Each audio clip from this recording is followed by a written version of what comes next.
دوستو یاد رکھنا، تگڑا اور مضبوط جوان پتہ کون ہوتا ہے؟ جس کی نظریں پوری طرح اس کے کنٹرول میں ہوں۔ یہ علامت جوانی ہے۔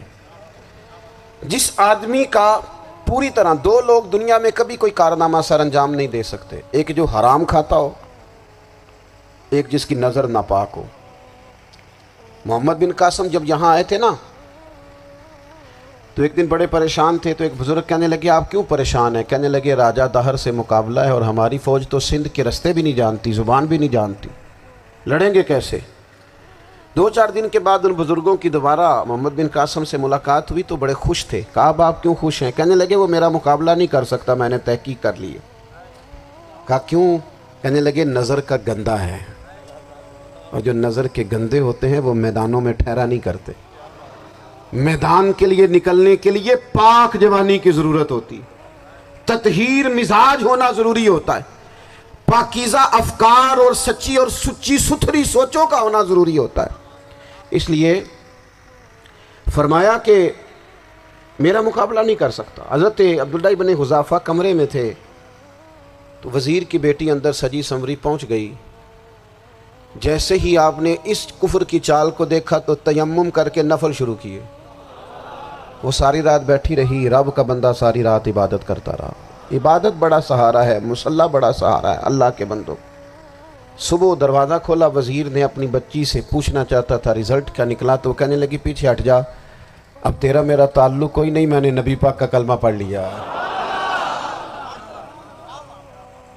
اس نے کہا میں نے بھی زمانہ دیکھا ہے، پر یہ کیا لوگ ہیں، کستوری کے بنے ہوئے، سندل سے دھلے ہوئے، کہ میں ساری رات کمرے میں رہی اور 100 اور 1000 آدمی جس جوان کا مقابلہ نہ کر سکے، اتنا طاقتور جوان کمرے میں رہا اور اس نے نظر اٹھا کے نہ دیکھا۔ او کچا رنگ للاری والا جڑا چڑھدا تے لیندا رہندا ہے، اے عشق تیرے دا رنگ محمد چڑھیا پھر نہیں لیندا۔ میں کہا ایک دفعہ نظر اٹھا کے نہیں دیکھا، کمال ہو گئی۔ اتنے بڑے لوگ، اتنی بڑی سعادت مندی، فیروز بختی، معاملہ فہمی حد ہو گئی۔ اللہ اکبر۔ دوستو بادشاہ جب پوری طرح ہار گیا نا، اس نے کہا مار دو۔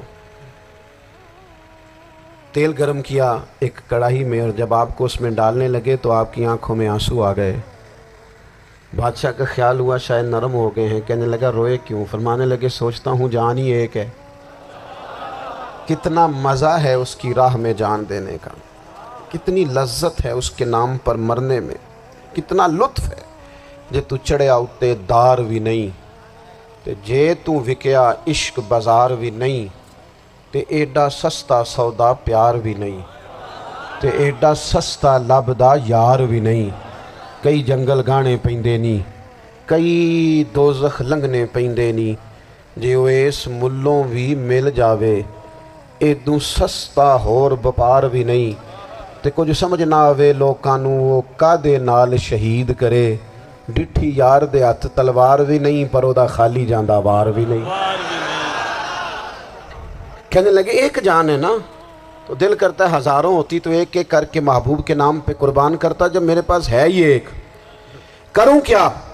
حضرت عبداللہ ابن حذافہ رضی اللہ تعالیٰ عنہ جب روئے اور بادشاہ نے یہ بات سنی، تو بادشاہ اٹھ کے کھڑا ہو گیا، سارے وزیروں مشیروں کو کہنے لگا تم نے کہا تھا نا بندہ ضائع کرنے والا نہیں، یہ بھی ضائع کرنے والا نہیں۔ کہنے لگا میرا ماتھا چومو، تم جیسے لوگوں کو قتل نہیں کرنا چاہیے، آزاد کرنا چاہیے۔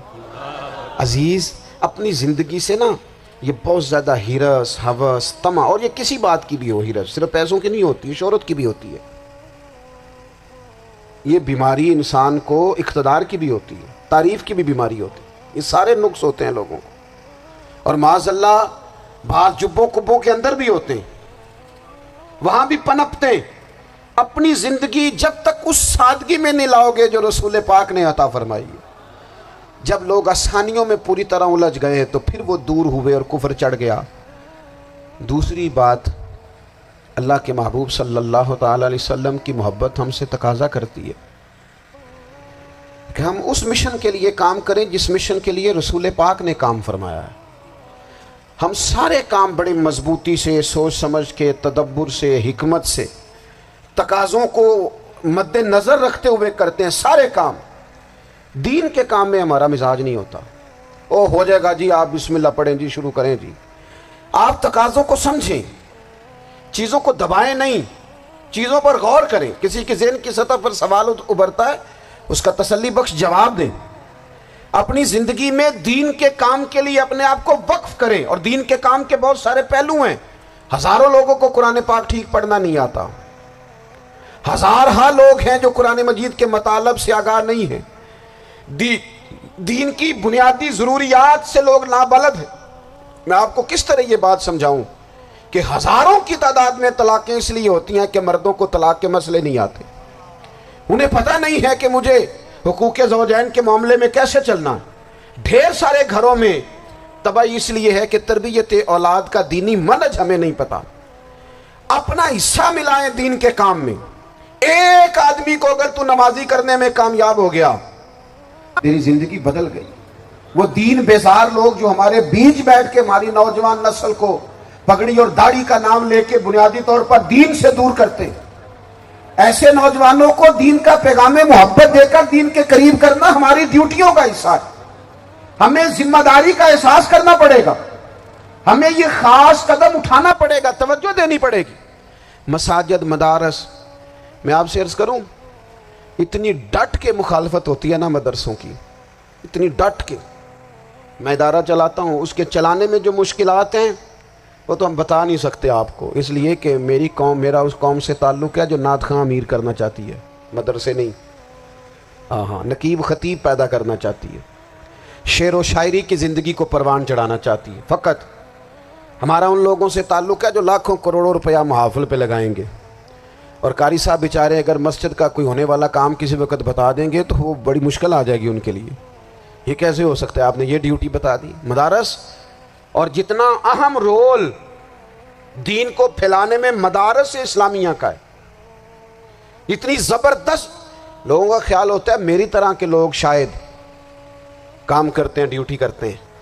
یہ 10-15 لوگ آپ کو نظر آتے ہیں جو آپ کو کہیں میڈیا پر یا ادھر ادھر ڈیوٹی کرتے. مخلص لوگ اپنی جگہ پہ، وہ بھی بڑا ہی کام کر رہے ہیں، جو میڈیا پہ آ کے بھی اخلاص سے اور درد دل سے کو دین کی، ان کی بھی کسی بات کی حوصلہ شکنی نہیں. لیکن ہزارہ اساتذہ جو مدارس میں بیٹھ کے پڑھاتے ہیں، جنہوں نے وہ سارے لوگ تیار، آپ سمجھ نہیں سکتے کتنا بڑا کام.